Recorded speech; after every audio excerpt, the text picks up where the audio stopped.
김어준의 뉴스공장. 핫뜨거 바른정당 이연속 2위 최고위원. 네. 당대표를 1년 새에 두 번을 뽑았는데. 투탑. 두 번을 뽑았는데 두 번 연속으로 2위를 하신 하태경 의원 나오셨습니다. 안녕하십니까. 예, 반갑습니다. 네. 하태경입니다. 첫 번째 최고위원 때보다는 득표율이 낮죠? 낮죠. 근데 이제 뉴스공장 덕인 것 같아요. 그래도 그 대선 후보랑 붙었는데. 4분의 1 득표. 예, 뭐 지난번에는 어쨌든 김무성 대표도 있고 뭐 해서 제가 명실상부한 투탑이라고 이야기는 못했는데 이제는 물론 쪼그라진 정당이긴 하지만 개혁 보수의 투탑. 자, 투탑인데 당은 절반으로. 절반으로. 근데 이제 유승민 대표하고 안철수 대표하고 한번 만난 이후로 적어도 국민의당에서는 안철수 대표가 통합으로 가는 당대당 통합으로 가는 로드맵을 확실히 정했나 봐요. 예, 글로 쭉 가는 것 같은데 그 유승민 대표한테는 얘기 들어보셨어요? 이 통합에 대해서? 진지하게 얘기를 했죠. 예. 근데 이야기를 했는데 이제 제가 이건 정말 일관되게 제가 말씀을 드렸는데 선거연대까지는 반드시 한다. 선거연대라는 건 지방선거에서 지방선거까지 후보를 낼 때 연대한다. 그렇죠. 우리가 공동선거를 한다.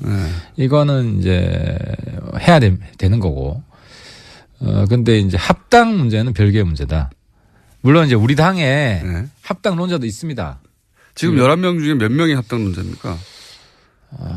정확히 이건 다 모여가지고 국민의당 합당 문제 논의는 안 했는데 한 3-4명 정도는 되는 것 같아요. 서너 명. 합당. 반드시 합당해야 한다. 하는 게 좋다. 기호 3번을 달아야 된다. 근데 이제 어쨌든 최고위원회에 저하고 유승민 대표 생각이 제일 중요합니다. 어쨌든 지금 그 진로를 정하는 데 있어서. 근데 저도 합당을 전제로 우리가 이 국당과 연대를 추진하는 것은 반대하고 이 순리대로 가야 된다.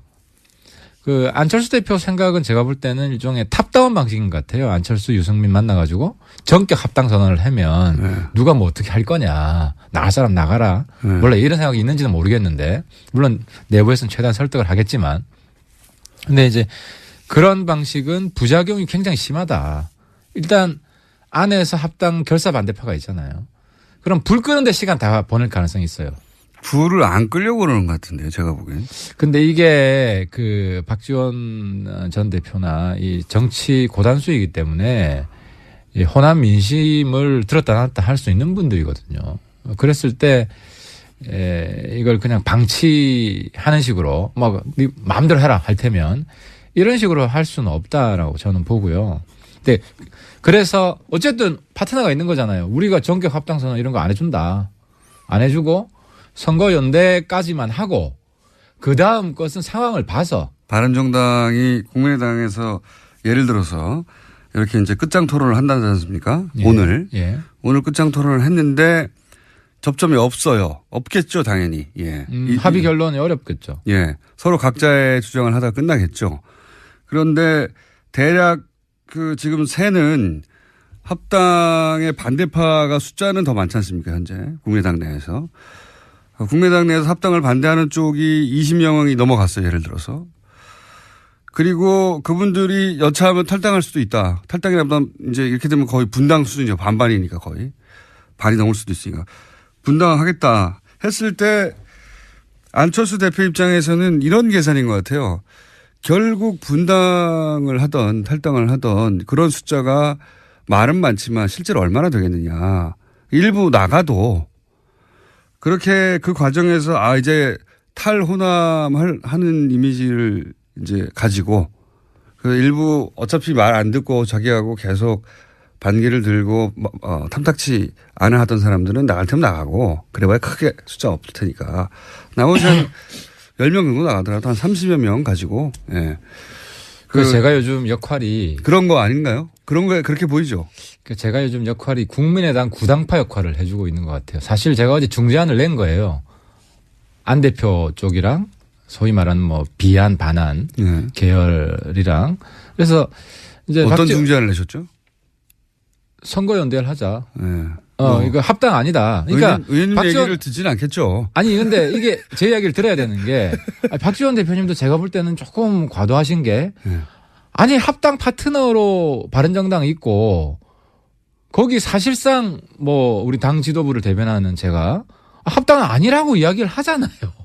아니 그런데 안철수 대표는 오늘 의총석상에서 그럴 거예요. 반드시 합당하자는 건 아니다. 근데 연대를 강화하자는 거다. 그렇게 말이 아니라 통합으로 가야 한다고 지금 계속 메시지가 나오니까. 안 대표 부근에서 나오는 거죠. 네. 부근에서 나오는 거고 안 대표 입장에서는 대표니까 여러 목소리 수렴해야 되는 거고. 본인의 생각이 그런 것 같은데요. 아니 그래서 아니에요. 의총하다 보면 또 그렇게 안 돼요. 이 대표는 자기 이야기를 먼저 발제를 하는 게 아니라 여러 사람들 이야기를 듣고 이제 수렴해서 뭐 어떻게 하겠습니다. 이제 결론을 내줘야 되기 때문에 그래서 제 생각에는 하태경의 중재로 선거연대 정도로 일단 하는 걸로. 그래서 어제 박지원 대표 어디 YTN인가 어디 인터뷰를 보면 그 선거연대는 그럼 반대합니까? 선거연대는 할 수 있지. DJP도 선거연대고. 근데 연대와 합당은 다르다. 선거연대 합당. 그래서 사실상 국민의당 내에 선거연대를 반대하는 사람은 어제부로 사라졌어요. 공식화된 거예요. 본인이 원하는 대로 보시는군요. 아니, 그러니까 그런 식으로 그 지도부도 끌고 나가지. 저기서 대립을 더 심화시켜가지고 야 계속 싸우자. 제가 안 대표이고 안 대표 측근이면은 물론 뭐 주도권을 잡기 위해서 초반에 그렇게 몰아붙일 수는 있죠. 하지만 그런 식으로 불을 꺼야 된다 내부에. 왜냐하면 이걸로 확정을 해가지고 그래서 합당파 이겼다고 쳐요. 우리가 합당 안 하겠다는데. 그때가 되면 또. 그때가 아니라 오늘 내일 뭐 이번 주에 합당 결의를 하더라도 우리가 합당 좋다 합시다. 그러면 바른정당에서는 어떠한 경우에도 지방선거 전에는 합당 안 합니까? 예를 들어서 한 25명이 나갔어요. 15명 남았어요. 15명 남았는데 합당하자고 그래요. 그런 식으로 이야기하면 한국당하고도 정치는 생물인데 홍준표 날라가고 이제 보수에 아무도 없다. 좀 살려주세요. 우리 보고 당권 잡아라. 이러면 우리 그냥 점령군으로 들어가죠. 거기는 그러니까 그런 일이 일어날 기미가 별로 안 보이지만. 있죠. 홍준표 대표가 요즘 막 활동비로 스텝이 꼬이잖아요. 여기서 그 말씀만 드릴게요. 특활비. 특수활동비를 처음에는 국회 운영위원장 있을 와이프한테 특수활동비를 줬다. 남는 거를. 그러다가 어제는 페이스북에 그 특활비로 준 게 아니고 월급 남는 거로 줬다. 근데 이거는 제가 말씀드릴 수 있는 게 월급으로 주면 현금으로 안 줘요. 계좌로 들어갔다 계좌로 들어가지. 특활비는 현금으로 줍니다. 현금으로 나오기 때문에. 그래서 근데 월급을 현금으로 줬다. 이거는 국회의원 해본 사람 입장에서는 말이 안 되는 거다. 말이 안 된다. 그리고 두 번째로는 여기 비니까. 그러니까 지금 특활비로 와이프한테 줬다 한 거를 월급으로 준 거 됩니까? 이런 식으로 얘기했죠. 좀 더 제가 보강 설명을 하자면 홍준표 대표 여기 안 계시니까 본인이 이제 특활비 판공비라고 불렀죠 그때는. 판공비죠. 그게 그거예요. 근데 좀 달라요. 판공비는 영수증이 있어요. 근데 특활비는 영수증이 없어요. 근데 이제 그걸 섞어서 얘기한 것 같아요 보니까 국회 운영위원장 몫으로 나온 판공비, 그 판공비 한 4, 5천 되는데 그 중에 일부를 집에 갖다 준 거 아니냐라고 김진태 의원이 이제 토론회 과정에서 지적을 하거든요. 약간 당황을 했어요. 그래서 아니 이제 정치 자금으로 쓰다가 남는 거는 내가 월급하고 섞어 썼기 때문에 집에 갖다 줬다. 집에 갖다 줬다를 부인하진 않았어요. 뭔가. 김진태 의원도 뭔가를 들었고 그리고 홍준표 대표도 그 자리에서는 바로 반박하지 못하고 섞어서 썼다. 이렇게 얘기했는데 지금은 섞어 쓸 수 없다. 월급이라면 통장으로 들어갔어야 되는 거다. 이렇게 말씀하시는 거고. 그리고 또 하나는 이제 나머지 비니까 아무리 이제 계산을 해도 야당 원내대표 이때 줬다고 했더니 야당 원내대표 당시 했던 원혜영 대표 난 받은 적이 없다. 의원이. 그렇죠. 부인을 해버렸죠. 그러니까 이게 돈이 좀 빕니다. 그게 운영이라는 상임위잖아요. 상임위가 있으면 상임위원장도 특활비가 있습니다. 특활비가 있으면 간사들한테도 얼마씩 줘요. 그래서 제가 오늘 폭탄 선언 좀 하려고 그러는데 네. 딴 게 아니라 폭탄 아니기만 해봐요. 국회 특활비 폐지를 해야 됩니다. 아예 폐지를 하자? 아예 폐지를 해야 됩니다. 그러니까 무슨 이야기냐면 활동비를 없애자는 게 아니라 영수증을 다 첨부하게끔 해야 된다는 거죠. 지금 저도 기분이 나빠요. 예를 들어 이제 특활비를 국회에서 제가 받잖아요. 네. 받으면 어떤 때 주냐면 뭐 새롭게 특위를 만들어서 네. 우리가 추가 근무를 하는 거예요. 그거는 아주 오래된 관행이죠, 국회. 네, 그러면은 그 간사들이나 할 때 봉투를 주는 거예요. 네. 그럼 꼭 보스가 밑에 사람 주듯이 네. 아이 수고했어. 네.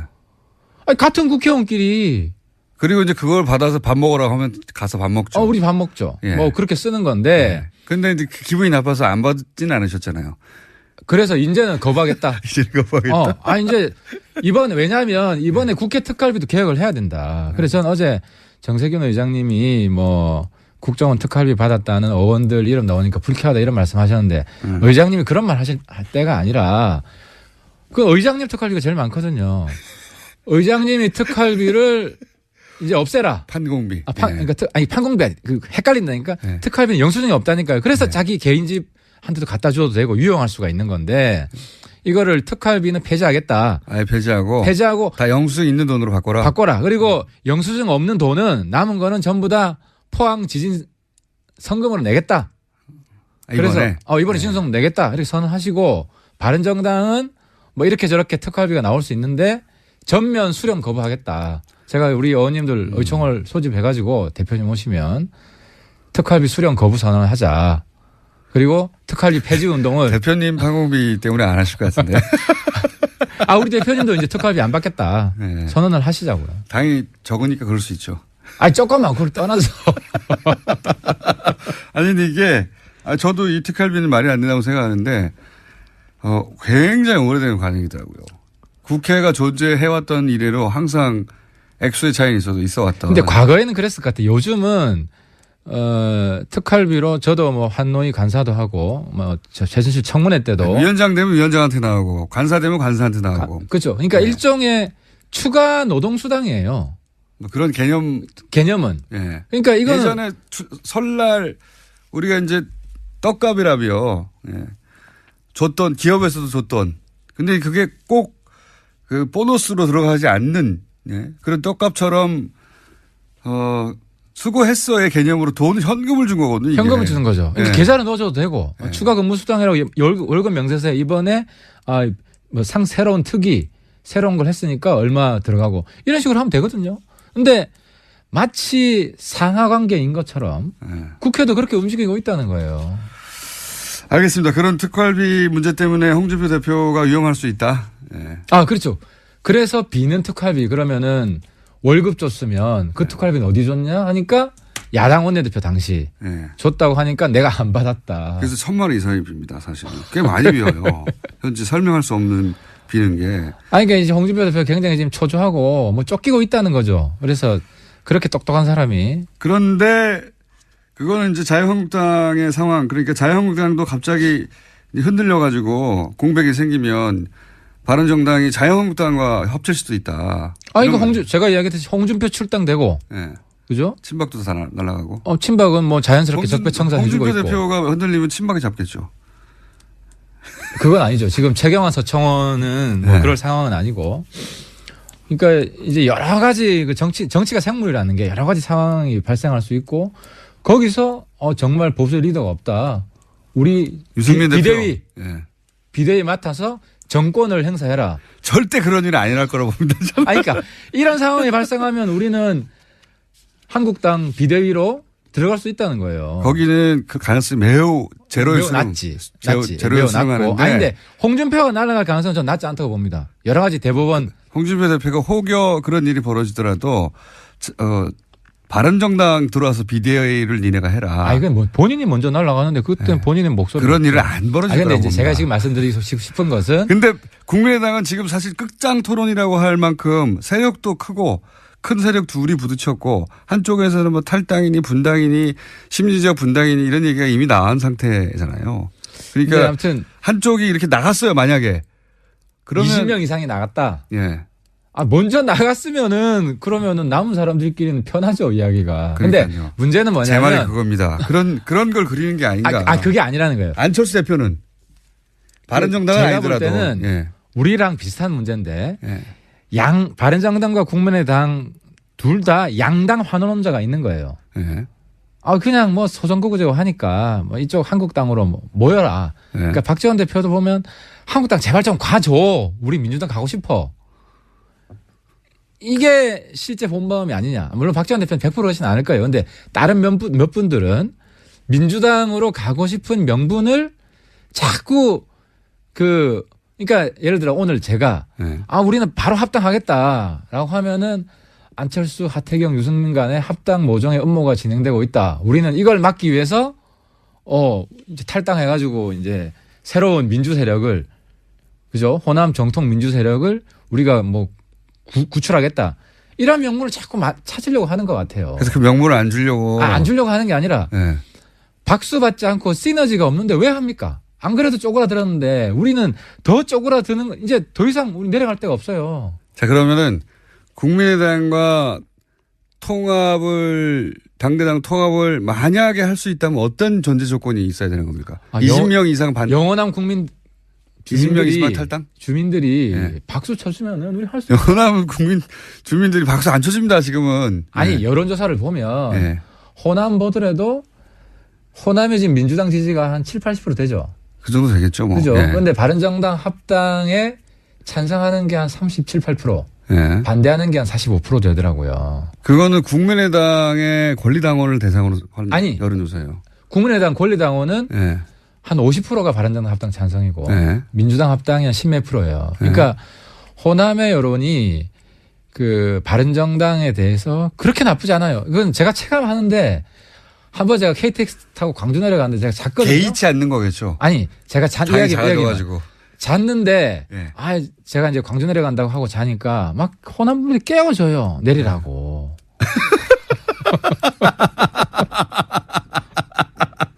그거는 의원님이 바보같이 자고 있으니까 깨운 거를 호남의 바른정당에 대한 호감으로. 친절하게 해주고 그러니까 이 막 음료수도 갖다 주고 하면 이거 좀 드시라고. 그러니까 호남을 안 됐고 그러니까 당도 최고라. 그 전에 깨지기 전에 우리 20명 있을 때 네. 그러니까 이제 바른정당 그거는 홍준표 대표가 그렇게 자고 있어서 깨워줬을 거예요. 이 양반아 일어나라 이러면서 정당에 대한 호감도 상관없이. 아무튼 이제 저는 이제 유권자들을 악수를 일일이 하고 이제 만나기 때문에 네. 제가 호남 쪽 내려갔을 때 오히려 영남 내려가면 야 이 새끼야 너 왜 왔어 이런 있잖아요 친박도. 네. 근데 호남은 굉장히 분위기 좋아요. 바른정당에 불쌍하니까 그런 거죠. 뭐 하여튼 뭐 불쌍해서 분위기 좋은 건 최고지 정치인 입장에서. 아니 그래서 맞습니다. 그건 맞아요. 그건 맞는데 어떤 조건 하에서 통합이 될 수 있어요? 그게 이제 저는 그렇게 봅니다. 유승민하고 안철수 관계는 과거를 굳이 비유하자면 제가 어제는 DJP 왜냐하면 우리가 이제 선거연대를 바라기 때문에 DJP 선거연대에 비유했는데 근데 JP는 당시 정치 스펙트럼을 보면 지금 홍준표랑 가까워요. 가장 오른쪽이잖아요. 그리고 유승민하고 안철수는 YS라는 DJ.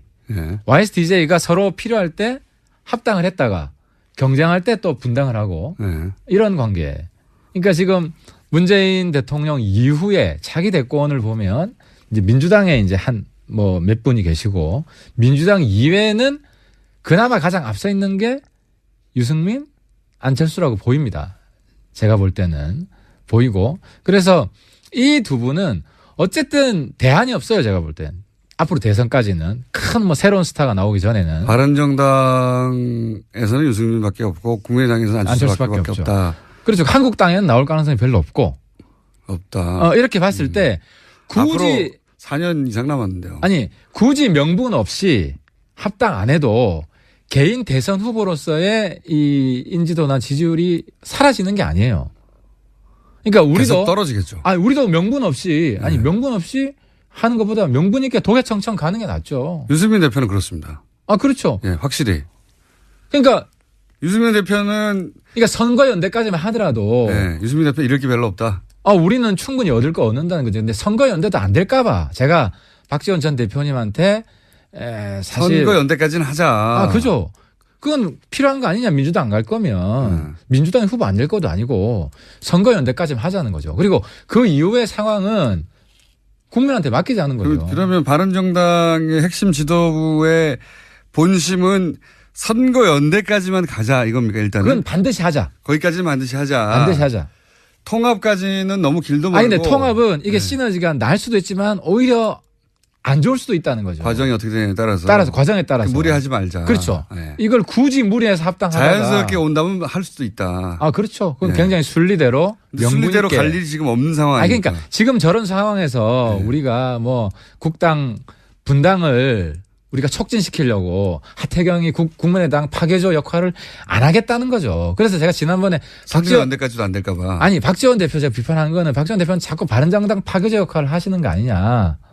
파괴조라기보다는 있는 그대로 얘기하는 거 아닙니까? 있는 거 안 그래요. 안 그래요? 네. 그러니까 저도 그렇게 악심을 품으면은 자꾸 뭐 안철수 합당 우리도 하겠다 뭐 이랬으면 하지. 오늘도 그런 이야기해서 국당의 분란을 조장할 수 있죠 하려면. 그래서 분란이 돼서 바른정당과 통합 반대하는 사람들은 나가버리고. 그렇죠. 그럼 뭐 자연스럽게 통합되니까 남아 있는 사람들끼리. 그렇게 하고 싶은데 그렇게 해봐야.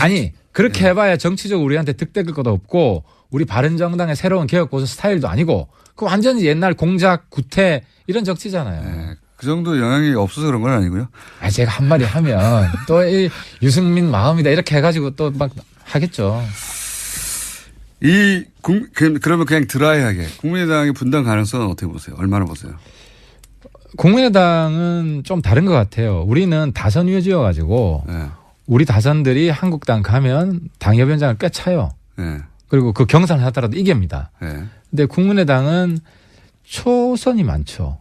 초선 많죠. 호남 쪽은 27명인가. 이건 정말 내가 정치 실리를 가지고 말씀드린 건데. 그리고 비례가 많고요. 그죠. 그러니까 초선들은 가서 경선에서 거기 다선이 떨어진 다선한테 쉽지가 않아요. 그래서 박지원, 천정배, 정동영 이런 다선들은 그러니까 거기서 보면 안철수 대표한테 막 이렇게 반기를 내는 분들이 대체로 다선들이거든요. 왜냐하면 나 혼자 가서라도 이길 수 있다 저쪽을. 그러니까 어떻게 되든 오히려 어떻게 보면 민주당으로 합쳐야지 더 안전하게 보장이 되는 지방선거도 자기가 장악할 수 있고. 그런 분들만 앞으로 나서고 있다. 뭐 그렇게 보입니다. 그래서 분당의 가능성은 높지 않다. 그렇죠. 그렇게 하면은 초재선들이 안 따라가죠. 초재선들은 안 움직일 것이다. 그렇죠. 저는 그렇게 생각합니다. 그러니까 통합을 반대하더라도 분당까지는 안 갈 것이다. 그렇죠. 우리가 합당을 안 한다는데 당장 합당 안 한다는 상태에서 안철수 대표가 합당하기 위해서 뭐 그분들 제명 이렇게 할 리도 없고. 자, 바른정당 두 번째 실력자 하태경 최고위원의 국민의당의 현재 상황에 대한 전망, 희망, 바람 같은 걸 들었습니다. 그러니까 이제 오늘 의총에서 제가 중재한 대로 선거연대로 일단 총의를 모으고 국민의당 바른정당 간의 선거연대 정치 협상을 바로 좀 들어갔으면 좋겠다. 왜냐하면 그래야 우리도 좋은 사람들 다 지금 전면에 내세우고 지방선거 전면전을. 그러면 예를 들어서 선거연대가 됐을 때 구체적으로 예를 들어봐 주세요. 서울시장은 예를 들어서 안철수 대표가 나가라. 그러면 경기도지사는 이 선거연대 누가 나가겠다. 이런 식인 거죠? 그렇죠. 그거를 조합을 짜는 게 제일 중요하죠. 그래서 저는 서울시장은 안철수 대표도 될 수 있고 유승민 대표도 우리가 설득을 해서. 안철수 혹은 유승민 그리고 경기도지사는 예를 들면 남경필 또는 누구. 이런 그렇죠. 식으로. 그런 식으로 예를 들어서 뭐 그래서 제 바람대로는 서울시장 유승민, 국민의당 손학규 또 한 사람 나와서 뭐 세 사람 경선 붙이고. 뭐 경기도지사 했는데 또 나가요? 뭐 나올 수 있죠. 우리 뭐 새로운 정치 세력의 미래를 위해서 나올 수 있다고 보고. 너무 막 갖다 붙이시는 희생을 하시는 거고. 부산에도 뭐 안철수 그리고 뭐 다른 사람들 해서 뭐 경선에서 흥행을 하고 뭐 그런 식으로 우리가. 너무 불시로 쓰시는 거 아니에요? 이거 굉장히 핫한 네. 후보군을 우리가 그림을 그릴 수 있다. 본인이 지방선거에 나가실 생각은 없으시고요? 저는 일단 그림을 딱 그리고 네. 저도 필요하면 저도 헌신할 생각이 있죠. 근데 지금은 네. 중앙의 역할을 할 분이 필요하고 의원직을 유지한 채 나가시려고 그러는 거죠? 아니 하태하태는 어쨌든 중앙 정치를 좀 해야 된다는 게 대부분 제 주변 사람들의 어디 나가도 안 될 것 같으니까. 지방은. 자, 이것이 바른정당이 바라보는 현재 국민의당 사태에 대한 시각입니다. 오늘 여기까지 하고요. 다음 주면 이제 결론이 나 있을 테니까 만나든지 얘기를 나눠보죠. 바른정당의 하태경 최고위원이었습니다. 감사합니다. 예, 감사합니다. 친절한 AS 박연조 씨, TBS 사장님 하와이 좀 보내주세요. 3부 시작할 때 저희가 하와이 네가 가라. 제작진의 사장님에 대한 항의거든요. 청취율 2자리 나왔는데 왜 안 보내주냐고 저희가 작년 여름께쯤에 얘기했던 것 같아요. 이런 방송, 이 시사방송은 청취율 2자리가 나올 리가 없다고 생각한 TBS 사장님의 과감한 배팅이었는데 나와버려가지고 아직 아무 말도 없습니다. 하다못해 하와이는 못 보내주겠고 제주도라도 보내줄게 이런 말조차 나오지 않고 있습니다. 저희가 BGM으로 계속. 그리고 이제 다금바리 선생님 오늘 사이버사령부 부의사관 다금바리 선생님에 대한 문자도 좀 있네요. 신변에 문제가 생긴 건가요? 아마 이런 문자를 보내는 것은 지난 방송과는 다르게 조금 조심스럽게 오늘 방송을 하셨기 때문에 아무래도 이제 방송을 듣고 주변에서 말들이 많이 있었겠죠. 그래서 좀 조심스러워 하신 건 사실이고요. 다음 방송에는 좀 더 과감하게 하기로 하고 가셨습니다. 다스가 이명박 전 대통령 실소유주가 확인되면 이명박 전 대통령이 어떤 처벌을 받습니까? 엄청 많죠. 이거 한번 정리해야 되겠네요. 어떤 처벌을 받는가 저희가 한번 정리해서 양지열 변호사를 통해서 저희가 알려드리도록 하겠습니다. 그 외에 가양동 주민 한 분이 소주 특종 소주를 다스처럼이라고 너무 완벽하게 로고를 만들었어요. 완벽하게. 야, 진짜 이런 소주가 나오는 줄 알았어요. 거기다가 저희가 소주 스티커를 만들어 보내셨는데 소주에 붙여봤더니 정말 이런 제품이 나왔다고 착각할 만큼 밑에 보면 도곡동 천연 안반수로 만든 소주 다스처럼. 여성 모델도 바꿨으면 좋겠네요. MB로. 소장님 아직 등장하실 때 아닌데 자꾸 중간에 등장하셔가지고. 자, 다스에 관한 국민들의 관심이 이렇게 패러디로 폭발하고 있습니다. 스티커를 직접 만들어 보내주신 가양동 주민 감사합니다. 오늘 여기까지 하겠습니다. 칼 플라니 사회경제연구소 정태인 소장님 나오셨습니다. 안녕하십니까? 네, 안녕하세요. 지난주에 저희가 남방정책, 신남방정책. 이게 등장했는데 갑자기 이게 뭐냐 얘기하려고 하다가 시간이 없어서. 신남방정책 중요한 거다. 노무현 정부 때도 남방정책을 추진하려고 했었는데 안 됐다. 구상이 있었다. 이런 말씀하시다가 끊어졌어요? 그때는 동북아시대위원회라고 해서 한중일에 초점을 맞췄었죠. 그때만 해도 중국이 그렇게 큰 나라가 아니었기 때문에. 중국의 경제가 여기까지 오지 않았죠. 2003년이니까 15년 전이니까. 그러니까 그때는 전체 구상은 EU가 있고 미국 중심으로 한 아메리카가 있고 그다음에 아시아를 하는데 아무래도 아시아는 한중일이 주요 국가니까 그 국가들을 먼저 하자. 근데 이미 김대중 대통령이 아세안 플러스 3 그래서 아세안하고 한중일이 같이 이렇게 모이는 그런 모임을 만들어 놨었거든요. 진보 정권은 계속 그 미국 일본도에서 좀 벗어나서 아시아를 축으로 하는 경제 공동체나 어떤 역내 구조를 만들자 이런 얘기 계속 있었어요. 실제로 생산으로 보면 이미 생산 공동체가 있고 세계 최고 수준의 생산 공동체입니다. 왜냐하면 일본이나 한국의 부품 첨단 기술이 있고 그다음에 중국이 부품 중간 부품이 되고 이제 아세안까지 있기 때문에 굉장히 값싼 노동력까지 다 합쳐져 있기 때문에 제조업으로서는 세계 1위고 타의 추종을 불허하고 앞으로도 한 10년 이상은. 그런데 그런 경제 블록이 있긴 한데 실제 그 블록 안에 국가들끼리의 공동체 의식이나 우리가 같은 영내로 묶여 있다는 의식은 사실은 유럽하고는 비교할 수 없을 정도로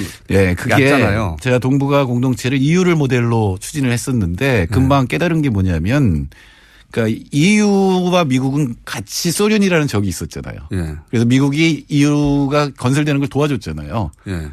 독일이 아직도 미국에 의지하는 것도 그런 이유죠. 네, 지금은 근데 중국이 안에 있어요. 독일 혼자 소련을 감당할 수 없으니까. 네, 근데 지금 아시아를 보면 저기 안에 있잖아요. 미국 입장에서 보면. 중국이 안에 있으니까 이게 결성되는 걸 미국이 반대를 하죠. 그러니까 미국의 입장은 그 양자 동맹을 여러 개 만들어서 허브가 되는 거죠. 그러니까 한일 동맹, 자기를 중심으로. 그러니까 미일 동맹, 뭐 미일 동맹, 한미 동맹 뭐 이렇게 필리핀하고 동맹 이런 식으로 해서 만들어 놓고 전체적인 아시아 공동체가 만들어지는 걸 어떻게 보면 방해를 했거든요. 예를 들어서 이제 일본이 AMF라는 걸 만들려고 그랬어요. IMF의 아시아판을 만들려고 하는 것도 방해를 했고.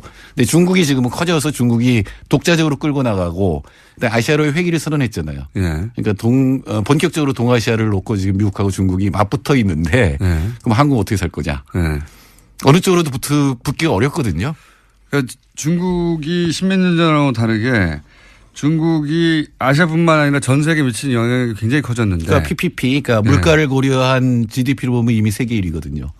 그런 중국이 이제 아시아 경제권을 묶어서 자기가 과거 미국이 그랬듯이 아시아 경제권은 중국 중심으로 재편하겠다. 그거를 미국이 계속 해방 넣어왔는데 그럼 한국은 어떻게 할 거냐 이런 얘기죠. 그렇죠. 그러니까 모델링 스루라고 해서 그럭저럭 사이를 가고 있는데 그거보다는 사실은 중국하고 미국을 빼면 다 똑같은 입장이잖아요. 그렇죠. 중국 편 들을 수도 없고 미국 편 들을 수도 없고. 그럼 이 나라들이 만일에 좀 더 협력이 강화되고 서로 통하게 된다면 함부로 못 건드릴 거 아니에요. 이 집단이 되면. 그래서 중국하고 미국 빼고 우리끼리 보이자. 네, 그렇게 명시적으로 얘기한 건 아니지만 그 밑에 깔린 생각은 그런 거죠. 문재인 대통령 입에서 막 튀어나오잖아요. 포스트 차이나 뭐 이런 얘기가 나오는데 그거는 단순하게 아시아뿐만 아니라 중국 쪽에도 어느 정도 견제를 하겠다 이런 생각이 들어있는 거죠. 그러니까 힘 센 두 사람 빼고 고만고만한 사람들끼리 잘 뭉쳐가지고 그거를 이제 풀이하자면 신남방 정책이라고 그럴듯한. 예. 그리고 그거 이제 블라디보스톡 가서 이건 원래 뭐 참여정부 김대중 정부 때부터 있었습니다만 북방 정책을 얘기를 했잖아요. 그럼 쭉 연결하면 러시아부터 남북한 아세안 그다음 인도까지 연결이 되는 그러니까 종축이 생겨나는 게 되겠죠. 그러니까 이제 중국이 1대1로라고 세계를 좌우로 쫙 연결해서 자기가 중국 중심 한가운데 있는 그림을 그렸듯이 우리는 이제 거기 대항한다기보다는 우리 나름의 그림을 그린 게 이제 위로부터 아래로 쭉 연결되는 그림을 그린 거에 그러니까 그 부분이 가령 이제 자꾸 남차이나 남중국해에서 분쟁이 일어나는 이유는 인도양에서 배가 오잖아요. 그러니까 아랍 쪽거나 다 인도양에서 배가 오면 말레카 해협을 지나가게 돼 있어요. 그럼 거기 베트남, 필리핀 막 이렇게 있잖아요. 그래서 결국은 일본하고 부딪히는 데까지 지나서 오게 되니까 이 해양 분쟁이 계속 일어나니까 아세안 국가 입장에서도 그냥 중국이 들어갈 수는 없고 또 옛날에 중국한테 지배를 받았었기 때문에 그러니까 사실은 미국하고 중국 사이에서 균형을 이루는 거를 아세안이 굉장히 잘한 편입니다. 그러니까 아세안이 특징이 있는 게 10나라잖아요. 업스바까지 12나라인데 헤게모니 국가는 없잖아요. 과거에 식민지를 다 겪어서 그런 걸 굉장히 싫어해요. 물론 이제 인도네시아가 크긴 큰데 근데 헤게모니 국가 없이 연합을 굉장히 오랫동안 유지해왔거든요. 그래서 어떻게 보면은 국제관계에서 새로운 모델로 보는 학자들도 있습니다. 실제 이 지역의 경제 규모도 굉장히 크게 성장했죠. 그렇죠. 6억 3천만 명에 한 2조 5천억 달러니까 한 4천 달러 정도. 근데 PPP로 하면 7천 달러 정도 됩니다. 1인당 GDP가. 근데 우리의 경험을 보면 1인당 GDP가 한 5천 넘어가면은 이게 경제 비약을 해요. 도약을 합니다. 그전까지 사실은 경제하려는 마음도 별로 없이 있다가 이제 어느 정도 부가 쌓이면서 비약을 하는데 제가 보기엔 아세안도 그런 단계에 도달한 게 아니냐. 그러니까 인도 아세안이 굉장히 빨리 중국처럼 빨리 클 가능성이 굉장히 높습니다. 우리가 이제 모르겠습니다. 지금 20대는 잘 모르겠지만 한 15년 전, 20년 전으로 되돌아가 보면 중국을 굉장히 무시했어요. 그랬죠. 경제적으로도 무시하고 무시했고. 실제로 중국에 가보면 이 건물들이 크긴 큰데 어딘가 엉성했거든요. 화장실에 물이 샌다든가 이랬는데. 근데 최근의 상하이나 최근에 중국을 다녀오신 분들은 무시할 수가 없거든요. 실제. 아니, 규모도 압도하고 있는데 뭐. 근데 그게 이제 그런 게 불과 10년, 15년 사이에 벌어진 것처럼 이 아시안 국가들도 그런 경제적 인계점을 지나가고 있어서 우리가 아시아 국가도 굉장히 무시하는데 10년, 15년 지나면 이제 달라질 수도 있습니다. 네, 역사라는 게 참 재밌어서 5, 60년대만 해도 필리핀이 우리보다 훨씬 잘 살았어요. 맞습니다. 그때는 아프리카가 우리보다 잘 살았어요. 예, 역전이 됐는데 네. 다시 또 이 나라들도 다시 지금 깨어서 이제 올라오고 있기 때문에 서로 이렇게 교류를 하면서 서로의 안보나 경제 면에서 도움을 주고받는 이런 거를 만들자라고 하는 구상이죠. 동남아를 무시하고 동남아인들에 대해서 인종차별하고 무시하는 거 이제 하면 안 돼요. 그거는 그럼 망합니다, 우리나라. 인권 차원에서도 하면 안 되는 일이지만 이때까지는 윤리적 차원에서 접근이었다면 네. 실제로 무섭게 성장하고 있다, 실제. 경제적으로 또는 안보 면에서 이 나라들을 무시하면 우리나라가 고립이 될 가능성이 높고 여태까지는 동남아를 생산기지로 봤잖아요. 그래서 그쪽 노동자들을 사실상 착취하는 기업들이 많았는데 이젠 그렇게 하면 안 됩니다. 진짜 대등한 입장에서 서로 교류를 해서 서로 지킨다. 서로 이익을 본다. 이런 입장에서 접근을 해야 되겠죠. 그러니까 서로 대등한 관계를 이제 만들어 가야 되는데, 이 경제적 측면에서는 그렇고 혹시 이게 안보 측면에서도 도움이 됩니까? 그럼요. 어떤 면에서 도움이 됩니까? 가령 이제 이 아세안 국가들은 중국하고 국경을 맞대고 있기 때문에 계속 마찰이 일어나거든요. 아까 얘기한 말레카 해협 부근에서. 네. 그렇게 되면 이제 미국이 접근을 하게 되죠. 한국은 한반도 때문에. 동남아시아 뭐 또 다들 똑같은 정도는 아닌데 중국을 굉장히 미워하는 나라들이 많아요. 왜 제갈량이 7종 7금한 게 다 동남아시아 가서. 굉장히 그리고 전쟁도 많이 했고요, 실제로. 예. 침략도 많이 했었고요. 네. 그러니까 두려워하는 면도 굉장히 많고 그리고 또 실제로 이제 말레카 해협을 둘러싼 분쟁이 있고 지금 중국이 굉장히 공격적으로 나오거든요. 그 해양에 대해서. 왜냐하면 이 선을 확보해야 되기 때문에 해로를 확보해야 되기 때문에. 근데 또 미국도 맞닥지 않거든요. 이 나라들 입장에서는. 근데 한국은 또 북핵 문제 때문에 이게 양쪽에 걸려 있거든요. 그래서 양자 사이에서 어느 정도 제 목소리를 내는 그런 집단을 만들면 옛날에 왜 제3세기라는 게 있었잖아요. 1955년에 반둥회의라는 게 있었습니다. 네, 그때 이제 모인 사람들이 저온 라이라든가 네루라든가 티토 뭐 이런 독립운동가들이 다 모여가지고 제3세계를 선언했고 그때부터 소련하고 미국이 함부로 못했거든요. 그러니까 이 나라들이 제 목소리를 내면서 국제적 위상이 올라갔던 것처럼 아시아에서도 미국도 아니고 중국도 아닌 그러나 양쪽에 끼이는 게 아니라 제 목소리를 내는 어떤 집단 이런 구상이 깔려 있다고 봐야 되겠죠. 그러면 구체적 정책 몇 가지 좀 소개해 봐 주세요. 지금 뭐 어떤 정책을 이 블록하고 하려고 하는 건지. 일단은 경제인데 특별한 것은 인도네시아하고 전략적 동반자 관계를 선언했거든요. 특별 전략적 동반자 관계를 선언하고 군사 관계를 그러니까 방위산업 교류를 하는 거를 추진을 하고 있어요. 이거 분명히 우리나라도 방위산업이 상당한 수준에 올라가 있는 나라이기 때문에 교류를 할 수 있는데 사실 이 부분은 뭐냐면 안보의 의미가 굉장히 큰 거거든요.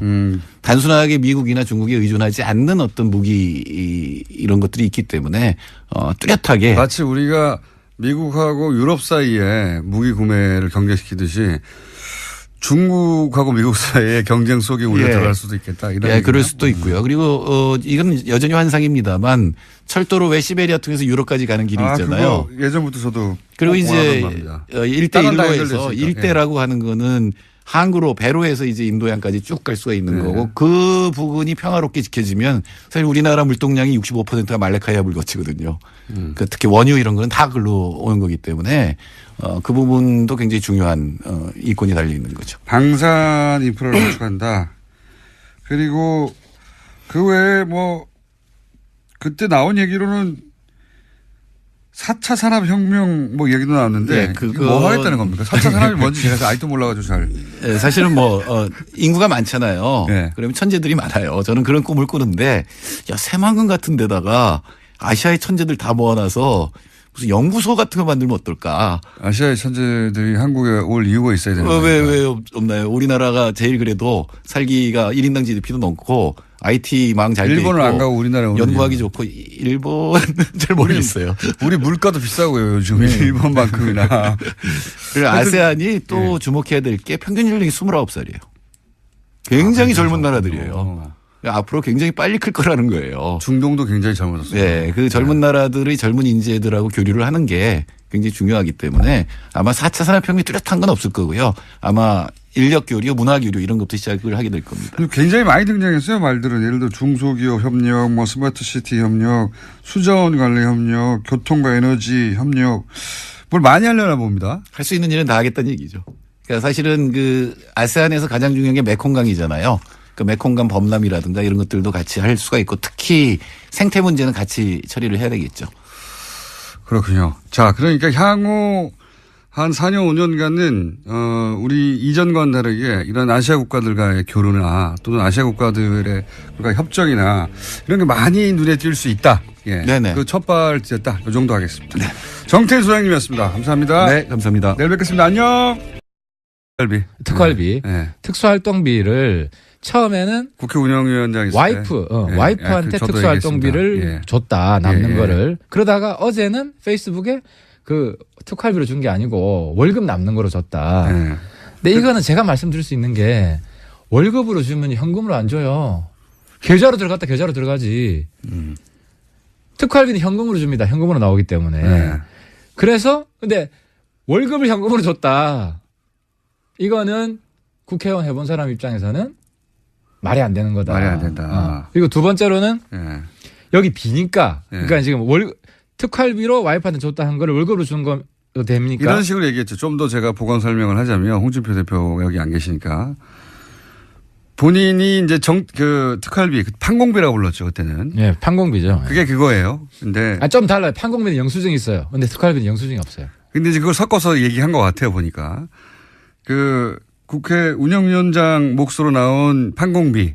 예. 그 판공비 한 4, 5천 되는데 그 중에 일부를 집에 갖다 준 거 아니냐라고 김진태 의원이 이제 토론회 과정에서 지적을 하거든요. 예. 약간 당황을 했어요. 그래서 아니 이제 정치 자금으로 쓰다가 남는 거는 내가 월급하고 섞어 썼기 때문에 집에 갖다 줬다. 집에 갖다 줬다를 부인하진 않았어요. 뭔가.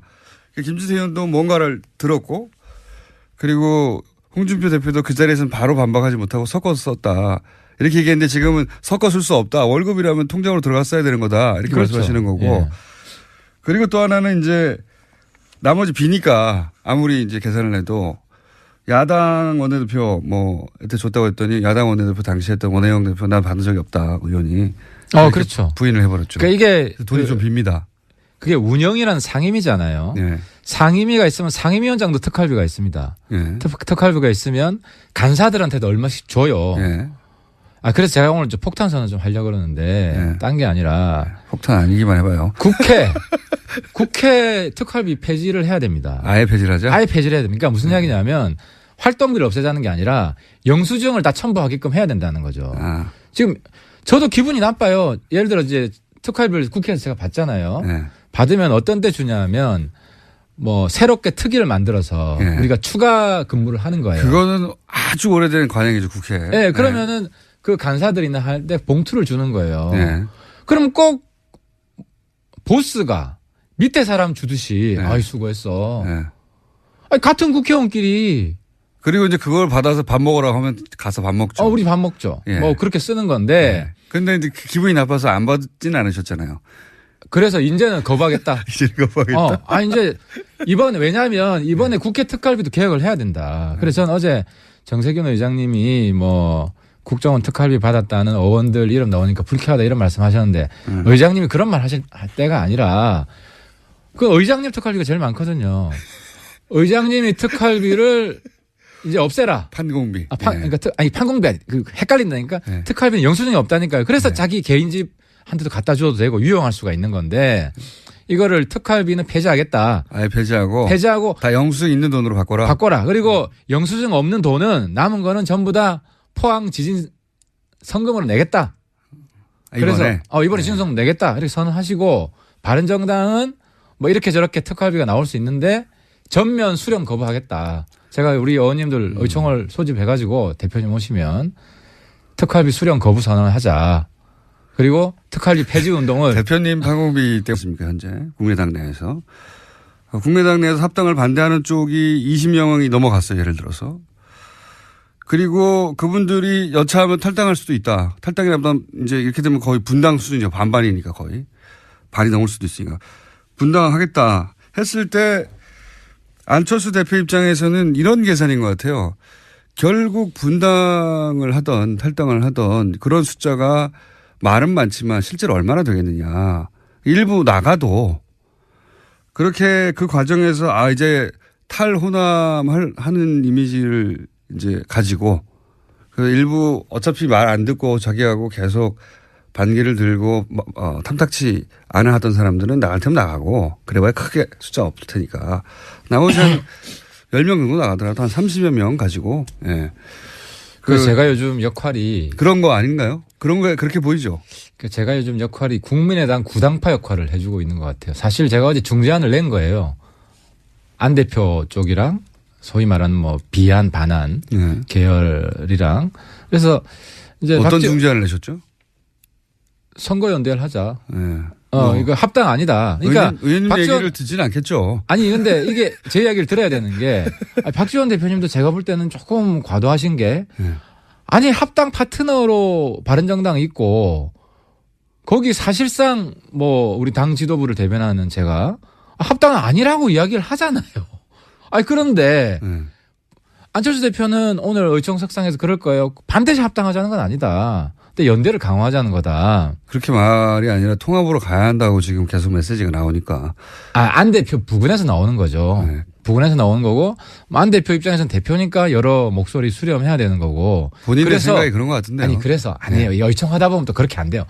이 대표는 자기 이야기를 먼저 발제를 하는 게 아니라 여러 사람들 이야기를 듣고 이제 수렴해서 뭐 어떻게 하겠습니다. 이제 결론을 내줘야 되기 때문에 그래서 제 생각에는 하태경의 중재로 선거연대 정도로 일단 하는 걸로. 그래서 어제 박지원 대표 어디 YTN인가 어디 인터뷰를 보면 그 선거연대는 그럼 반대합니까? 선거연대는 할 수 있지. DJP도 선거연대고. 근데 연대와 합당은 다르다. 선거연대 합당. 그래서 사실상 국민의당 내에 선거연대를 반대하는 사람은 어제부로 사라졌어요. 공식화된 거예요. 본인이 원하는 대로 보시는군요. 아니, 그러니까 그런 식으로 그 지도부도 끌고 나가지. 저기서 대립을 더 심화시켜가지고 야 계속 싸우자. 제가 안 대표이고 안 대표 측근이면은 물론 뭐 주도권을 잡기 위해서 초반에 그렇게 몰아붙일 수는 있죠. 하지만 그런 식으로 불을 꺼야 된다 내부에. 왜냐하면 이걸로 확정을 해가지고 그래서 합당파 이겼다고 쳐요. 우리가 합당 안 하겠다는데. 그때가 되면 또. 그때가 아니라 오늘 내일 뭐 이번 주에 합당 결의를 하더라도 우리가 합당 좋다 합시다. 그러면 바른정당에서는 어떠한 경우에도 지방선거 전에는 합당 안 합니까? 예를 들어서 한 25명이 나갔어요. 15명 남았어요. 15명 남았는데 합당하자고 그래요. 그런 식으로 이야기하면 한국당하고도 정치는 생물인데 홍준표 날라가고 이제 보수에 아무도 없다. 좀 살려주세요. 우리 보고 당권 잡아라. 이러면 우리 그냥 점령군으로 들어가죠. 거기는 그러니까 그런 일이 일어날 기미가 별로 안 보이지만. 있죠. 홍준표 대표가 요즘 막 활동비로 스텝이 꼬이잖아요. 여기서 그 말씀만 드릴게요. 김어준의 뉴스공장. 핫뜨거.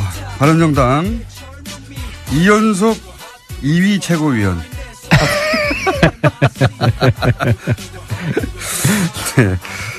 당대표를 1년 새에 2번을 뽑았는데. 두 번을 뽑았는데 2번 연속으로 2위를 하신 하태경 의원 나오셨습니다. 안녕하십니까. 예, 반갑습니다. 하태경입니다. 첫 번째 최고위원 때보다는 득표율이 낮죠? 낮죠. 근데 이제 뉴스공장 덕인 것 같아요. 그래도 그 대선 후보랑 붙었는데 4분의 1 득표. 뭐 지난번에는 어쨌든 김무성 대표도 있고 뭐 해서 제가 명실상부한 투탑이라고 이야기는 못했는데 이제는 물론 쪼그라진 정당이긴 하지만 개혁 보수의 투탑. 자, 투탑인데 당은 절반으로. 절반으로. 근데 이제 유승민 대표하고 안철수 대표하고 한번 만난 이후로 적어도 국민의당에서는 안철수 대표가 통합으로 가는 당대당 통합으로 가는 로드맵을 확실히 정했나 봐요. 글로 쭉 가는 것 같은데 유승민 대표한테는 얘기 들어보셨어요? 이 통합에 대해서? 진지하게 얘기를 했죠. 근데 이야기를 했는데 이제 제가 이건 정말 일관되게 제가 말씀을 드렸는데 선거연대까지는 반드시 한다. 선거 연대라는 건 지방선거에서 지방선거까지 후보를 낼 때 연대한다. 그렇죠. 우리가 공동 선거를 한다. 이거는 이제 해야 되는 거고. 근데 이제 합당 문제는 별개의 문제다. 물론 이제 우리 당에 합당론자도 있습니다. 지금 11명 중에 몇 명이 합당론자입니까? 정확히 이건 다 모여가지고 국민의당 합당 문제 논의는 안 했는데 한 3-4명 정도는 되는 것 같아요. 서너 명. 합당. 반드시 합당해야 한다. 하는 게 좋다. 기호 3번을 달아야 된다. 근데 이제 어쨌든 최고위원회에 저하고 유승민 대표 생각이 제일 중요합니다. 어쨌든 지금 그 진로를 정하는 데 있어서. 근데 저도 합당을 전제로 우리가 이 국당과 연대를 추진하는 것은 반대하고 이 순리대로 가야 된다. 그 안철수 대표 생각은 제가 볼 때는 일종의 탑다운 방식인 것 같아요. 안철수, 유승민 만나가지고 전격 합당 선언을 하면 누가 뭐 어떻게 할 거냐. 나갈 사람 나가라. 원래 이런 생각이 있는지는 모르겠는데 물론 내부에서는 최대한 설득을 하겠지만 근데 이제 그런 방식은 부작용이 굉장히 심하다. 일단 안에서 합당 결사 반대파가 있잖아요. 그럼 불 끄는데 시간 다 보낼 가능성이 있어요. 불을 안 끌려고 그러는 것 같은데요, 제가 보기엔. 근데 이게 그 박지원 전 대표나 이 정치 고단수이기 때문에 이 호남 민심을 들었다 놨다 할 수 있는 분들이거든요. 그랬을 때 이걸 그냥 방치하는 식으로 뭐 네 마음대로 해라 할 테면 이런 식으로 할 수는 없다라고 저는 보고요. 근데 그래서 어쨌든 파트너가 있는 거잖아요. 우리가 전격 합당 선언 이런 거 안 해준다. 안 해주고 선거 연대까지만 하고 그 다음 것은 상황을 봐서 바른정당이 국민의당에서 예를 들어서 이렇게 이제 끝장 토론을 한다지 않습니까? 오늘 끝장 토론을 했는데 접점이 없어요. 없겠죠, 당연히. 합의 결론이 어렵겠죠. 서로 각자의 주장을 하다 끝나겠죠.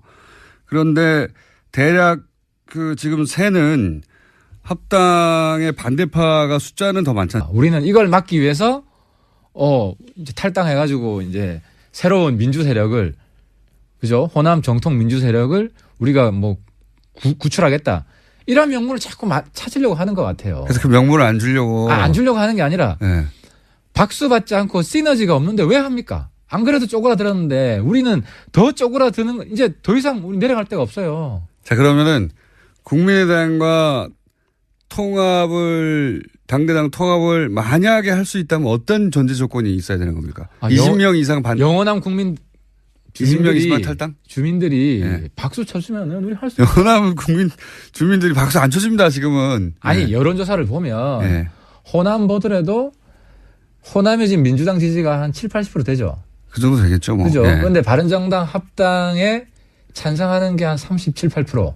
반대하는 게 한 45% 되더라고요. 그거는 국민의당의 권리당원을 대상으로 하는 여론조사예요. 국민의당 권리당원은 한 50%가 바른정당 합당 찬성이고 민주당 합당이 한 10몇 %예요. 그러니까 호남의 여론이 그 바른정당에 대해서 그렇게 나쁘지 않아요. 이건 제가 체감하는데 한번 제가 KTX 타고 광주 내려갔는데 제가 잤거든요. 개의치 않는 거겠죠. 아니, 제가 이야기가지고.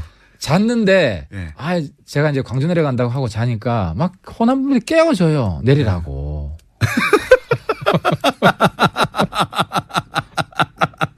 그거는 의원님이 바보같이 자고 있으니까 깨운 거를 호남의 바른정당이라는 호감으로 친절하게 해주고 그러니까 이 막 음료수도 갖다 주고 하면 이거 좀 드시라고. 그러니까 호남을 안 됐고 그러니까 당도 최고라. 그 전에 깨지기 전에 우리 20명 있을 때 그러니까 이제 바른정당 그거는 홍준표 대표가 그렇게 자고 있어서 깨워줬을 거예요. 이 양반아 일어나라 이러면서 정당에 대한 호감도 상관없이. 아무튼 이제 저는 이제 유권자들을 악수를 일일이 하고 이제 만나기 때문에 제가 호남 쪽 내려갔을 때 오히려 영남 내려가면 야 이 새끼야 너 왜 왔어 이런 있잖아요 친박죠. 근데 호남은 굉장히 분위기 좋아요. 바른정당에 불쌍하니까 그런 거죠. 뭐 하여튼 뭐 불쌍해서 분위기 좋은 건 최고지 정치인 입장에서. 아니 그래서 맞습니다. 그건 맞아요. 그건 맞는데 어떤 조건 하에서 통합이 될 수 있어요? 그게 이제 저는 그렇게 봅니다. 유승민하고 안철수 관계는 과거를 굳이 비유하자면 제가 어제는 DJP 왜냐하면 우리가 이제 선거연대를 바라기 때문에 DJP 선거연대에 비유했는데, 근데 JP는 당시 정치 스펙트럼을 보면 지금 홍준표랑 가까워요. 가장 오른쪽이잖아요.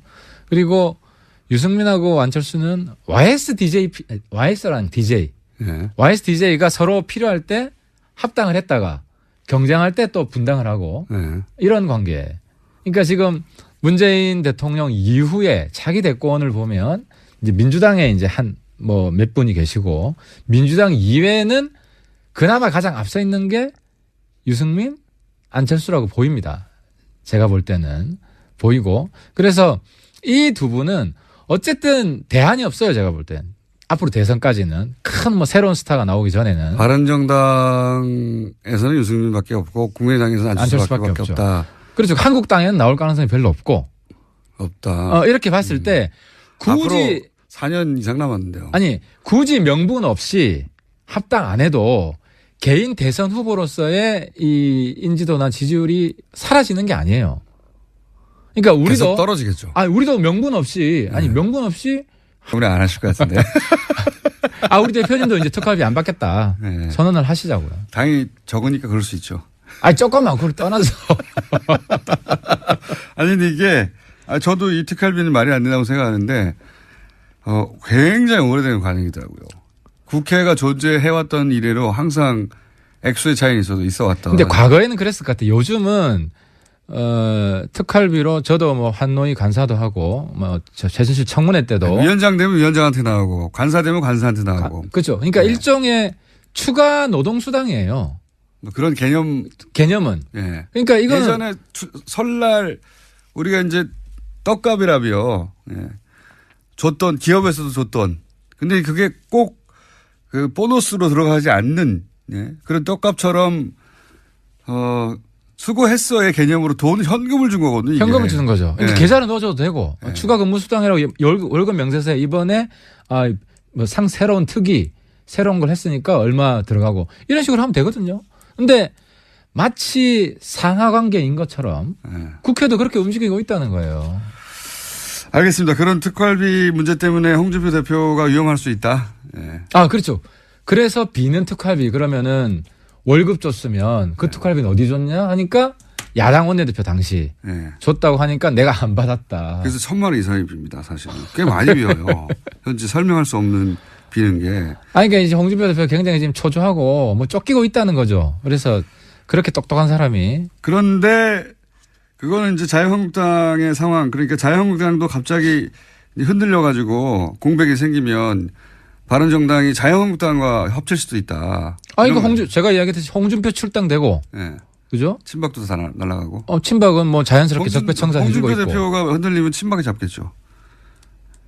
그건 아니죠. 지금 최경환 서청원은 그럴 상황은 아니고. 그러니까 이제 여러 가지 정치가 생물이라는 게 여러 가지 상황이 발생할 수 있고 거기서 정말 보수 리더가 없다. 우리 유승민 비대위 맡아서 정권을 행사해라. 절대 그런 일은 안 일어날 거라고 봅니다. 그러니까 이런 상황이 발생하면 우리는 한국당 비대위로 들어갈 수 있다는 거예요. 거기는 그 가능성이 매우 제로일 매우 낮지. 제로일 수능하는데. 근데 홍준표가 날아갈 가능성은 전 낮지 않다고 봅니다. 여러 가지 대법원. 홍준표 대표가 혹여 그런 일이 벌어지더라도 바른정당 들어와서 비대위를 니네가 해라. 이건 본인이 먼저 날아가는데 그때는 본인의 목소리. 그런 일은 안 벌어질 거라고 봅니다. 제가 지금 말씀드리고 싶은 것은. 근데 국민의당은 지금 사실 끝장 토론이라고 할 만큼 세력도 크고 큰 세력 둘이 부딪혔고 한쪽에서는 탈당이니 분당이니 심리적 분당이니 이런 얘기가 이미 나온 상태잖아요. 그러니까 아무튼 한쪽이 이렇게 나갔어요. 만약에. 그러면 20명 이상이 나갔다.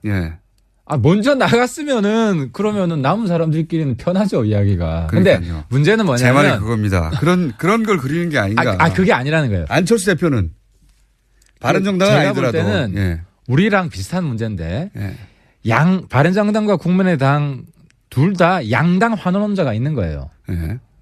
그냥 소선거구제고 하니까 이쪽 한국당으로 모여라. 그러니까 박지원 대표도 보면 한국당 제발 좀 가줘. 우리 민주당 가고 싶어.